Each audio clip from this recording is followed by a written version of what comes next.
That's your table. The table belonged to you. If I wasn't in the library, I was in class. Wow. If I wasn't in class, I was in the library.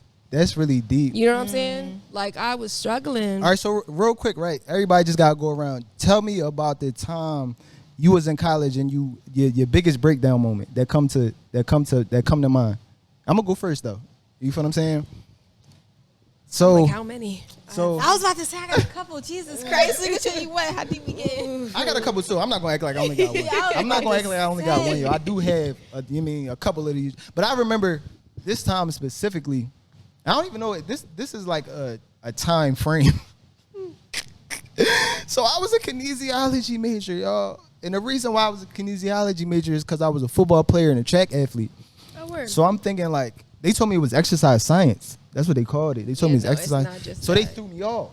You know what I'm saying? They threw me off because when I came to class, these classes don't got nothing to do with exercise. You see what I'm saying? Mm-hmm. Chemistry, biology, physics too. Especially physics too. Y'all tricked me with that. You see what I'm saying? Then exercise physiology, like that's really chemistry plus biology plus physics. Right. Like it's not what you think it is. Right. Y'all tricked me, but I'm competitive. So like in my heart, listen, I failed anatomy 1. Yeah. And I failed anatomy 2. Yeah. You see what I'm saying? I'm supposed to drop out at this point. Like at this point, my advisor told me like, you're not cut for this. You're not gonna make it. Move on. She told me straight up though.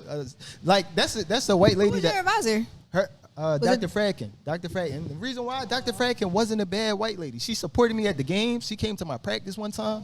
Like, but she just told me straight up, you're not gonna make it. Like you don't got what it takes to make it. You came from the Philadelphia system. I'm sorry. You see what I'm saying? And she told, like, you mean it was what it was. I didn't feel like that was the only time probably where I felt like a lot of people I felt like was hating. I felt like Dr. Fradkin was trying to save me some dollars. Like you keep trying this thing. Because I will say the science program at Bloom was elite. Dumb hard. Like it didn't seem like it just because of the school and where it was placed, but the science program and science majors, like it was like top at that time. Like for when we were, Bloomberg. Yeah, we went to Bloomsburg University. My sister was gonna go to their nursing school. Number one nursing program. We basically had the same. We was taking the same classes. Yeah.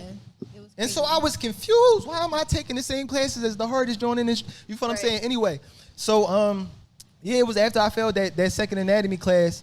No, the breakdown came while I was failing the second one. I was in the lab and I just couldn't do it. Like I knew I couldn't do it. Like I'm looking at this problem. Like you ever looked at the problem? Like I don't know. I don't know where we starting here. Like we had a test today. I've been this is a practical problem too, so it's not even like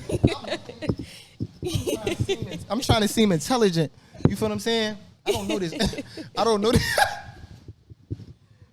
this answer at all. And so I failed. Yeah. And so I thought to myself like, damn, what do I do? Because I'm kind of in deep. I told my folks like I'm a science major. I told my friends the same thing you was talking about. I spoke too soon. You see what I'm saying? And I really had a moment to myself. But the other things that was happening at this time, I think my grandmom was dying. That's things that happened. Yeah. You feel what I'm saying? I was injured. I got hurt. You feel what I'm saying? So football, all I knew I was hurt. So it was a lot going on at this time. Yeah. So yeah, I was breaking down bad, but I bounced back. I passed. I got that BS. But yeah, go ahead. I have two. One, my first actual engineering exam. So like for Camille, so this is how I freaked my BS, at least initially. So you can take a lot of advanced placement classes, right? And of course you can like get the college credit. I didn't want to take so I took all of like my AP tests and I either got 4s or 5s, but I didn't take the credits because I was like, all right, freshman year I want to get like comfortable. So like I'm gonna take these classes, I already know the information, I'm gonna get A's, hopefully cushion my GPA a little bit because everybody's saying chemie is like real hard. So sophomore year, first semester is the first like actual engineering class. It was called ChemProc or chemical processes. It was like material balances. So I take my first exam. It was hard, but I'm like, I study for it, like whatever. Maybe like a week or two later, we come in. Dr. Punzi, I'll never forget this. Oh my goodness. I sit down. Like he's like pacing in the front of the whatever, but he's a character. So I'm like, like whatever.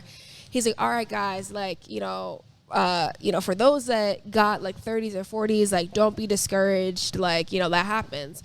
I turned to my friend. I'm like 30 or 40 out of 50. Like, what do you wait 30 and 40? Like 30 and 40. The realization is truly hurtful. 30 and 40. The realization is humbling. It's 30 and 40 out of 50. What we talking about? No, right. I'm like, what are we talking about here? You know what I'm saying? Like, So we talked earlier like that. Like you get the test and you. Oh, I got a 37%. 37. I don't know 50% of the stuff on the exam. When I tell you, I literally walked out of the classroom. I called my dad. I said, Dad, I know that I just came back from Thanksgiving. I was telling everybody that I was a chemical engineer. I'm not doing this anymore. I'm not doing it. I'm not doing it. He goes, Camille, did you talk to your teacher? No. The teacher just gave me the 37. The teacher knows that I'm stupid. To me. The teacher's the one that... The teacher is the reason. The teacher told me that I was stupid. What do you mean? He's like, Camille, you need to go back in there. You need to go to office hours. You need to go through the exam. You need to whatever. Did bounce back. I ended up getting, I think either B plus or A minus in that class. So bounce back, cool. My second one was very similar to your story in that I actually failed one class. I failed Orgo 2. Yeah, Orgo 2. What is Orgo? Can you tell us real quick? Yes, organic chemistry. So that's like carbons and stuff, like benzene rings. You like drawing and stuff, nomenclature. I hate Orgo. That's why for pharmaceuticals, like small molecules, the tablets, they're doing like chemical reactions. No, I can't do that. But failed Orgo 2. And as I was failing, like I knew I was failing at midterms, but I'm also either competitive or just delusional. So I'm like, if I get an A on every single quiz from here on out, like I'm gonna get a C plus in the class. Like, yeah, I'm about to study so hard and like, I'm gonna pull this out. My teacher literally is telling me like, Camille, like drop the class, like please, like drop the class. Never. Shock for you. Because he like knows me as a person, so he's like, Camille, like you literally could just take it next semester, like just drop the class, like don't even. I'm like, nah, like I can do this. Like, I'm gonna get an A on every single quiz. Like it's fine. I did not get an A on every single quiz. So I'm sitting there. We have a 14-page final. I'm just flipping through the exam. 14-page final? I don't know none of the answers. Not one of the answers did I feel comfortable. Did I feel confident? I'm flipping through it. I'm honestly sitting there. I'm just sitting there so other people don't perceive that I really don't know the answers. And I'm just like, doodling some stuff on the Wait, list. so what was the test form? Like, was it like multiple choice, open end? There was some multiple choice. There was some like naming, like structures. I didn't know none of it. I knew, what I didn't know? My name on the top of the paper. And it's so embarrassing now because I'm just like, Camille, it was my ego. Like, I should have just dropped it. There was literally no reason for me to even put myself through the mental turmoil that I ended up, because like when I ended up getting like the failing grade, I was like, oh my gosh, I was failing the whole semester. It wasn't new news. No, like when you like have like a D in the class, you're like, oh, like maybe if I really, get this one on the you final. know what I'm saying? Like if I really study, I was failing regardless. Like I would have had to literally get like all the questions right and all the bonus questions for the teacher to feel bad enough to round my grade up to like a D. You know what I'm saying? Yeah. Yeah. But I took it the next year. I got a B minus. And I felt really good about it. We bounced back. And that's you feel what I'm saying? This is the winners culture really where we bounce back. You feel me? Everyone's back story like, I got an A. No, I almost still got a C plus, but I passed it. I graduated. And that's all that matters. Exactly. Blondie, what about you? You broke down? Many times. Many times. Many times. College was really... I will say, not to get too deep, but I didn't have the typical college experience for a lot of different reasons. But I did have many breakdowns. Word. One of those... I have two also, but the first one... One of the most memorable ones. I also was pre-med at first. I didn't know that. Yeah. What? I took intro to bio with Dr. Sermez. Okay. Just sounds crazy. Let me tell you, Dr. Sermez, she was not to be played with. Like she was the loveliest little old lady you'd ever find, like Martha Stewart. That'd literally. be worse, though. She did not mess around. Oh my God. Like she literally did not mess around.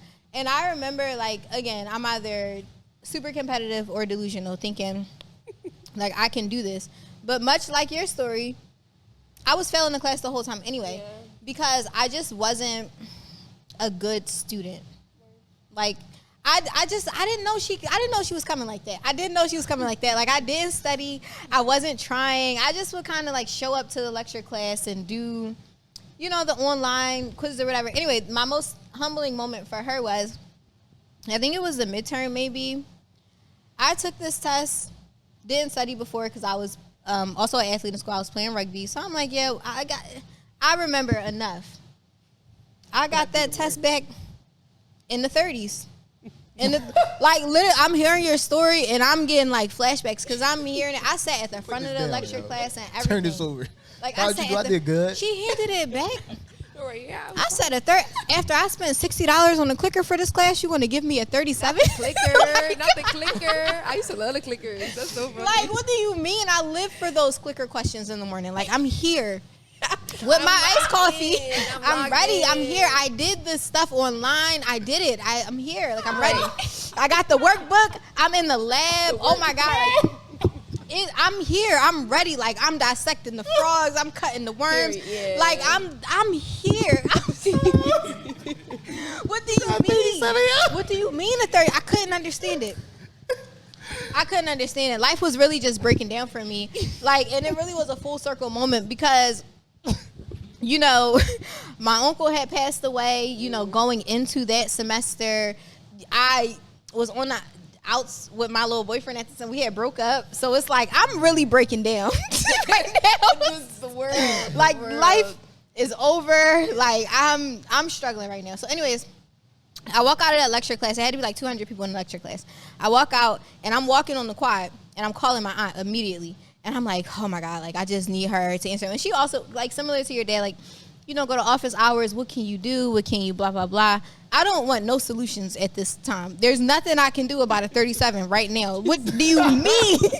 Just listen to me. Like, literally, what are you saying to me right now, lady? Like, do you understand how hard this class is? Like, I don't think you don't get it. You don't get it. You're too far removed. You can't. I sat on the quad outside of, what was the building name? Science building. I forgot. Well, across from SSC. I passed and I ran. Across from SSC, I sat out there and I cried. I was on the phone bawling, and I remember too many black people was starting to like get on the quad. It started to be that time. Too many of us started to show up. I said, all right, let me walk away. So I'm walking on the quad crying. I'm like, and I just don't understand how, like, you know, and people is like kind of seeing me and they're like, dang, like, what's wrong? You okay? Yeah.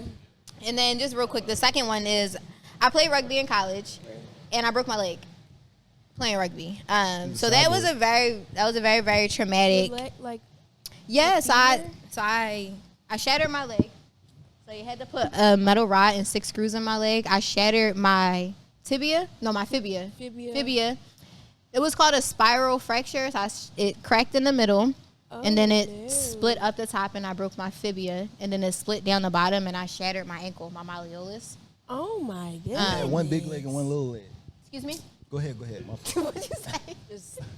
So yeah, cut that out of the video. That was cut that out. Yeah, cut that out. Please keep going. That was a huge breakdown for me in college for a lot of reasons. One, rugby is not typically a black sport.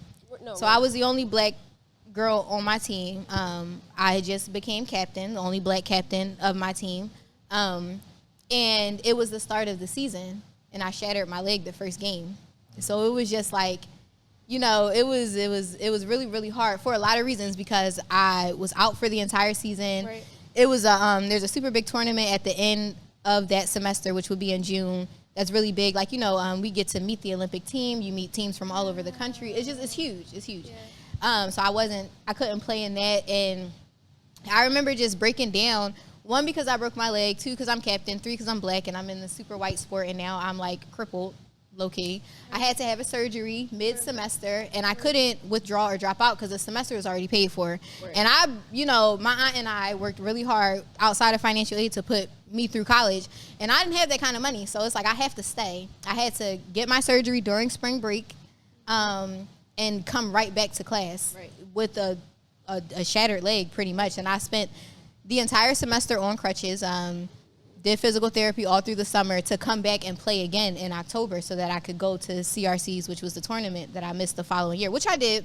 Period. Overcomers and was still, able to finish out my captain season while being a player as well. Right. So that was like a big moment. But it was hard because the surgery, I found out a lot about my health. I was super malnourished. I wasn't eligible for the surgery at first because I had so many health deficiencies, which I had no knowledge of. Like, I had to figure out classes. I had to figure out insurance. It was a specialty surgery, so they had to have a specialist come in to perform the surgery on me. I couldn't go home because we were so far away, so I had to have the surgery 5 hours away from home. I had to stay at a teammate's house to recover because I couldn't, be... It was a lot. And this was my junior year of college, and I need to get the F out of here. Because I ain't got no more money for y'all. I have one more year left of money for y'all. That's it. I don't have no...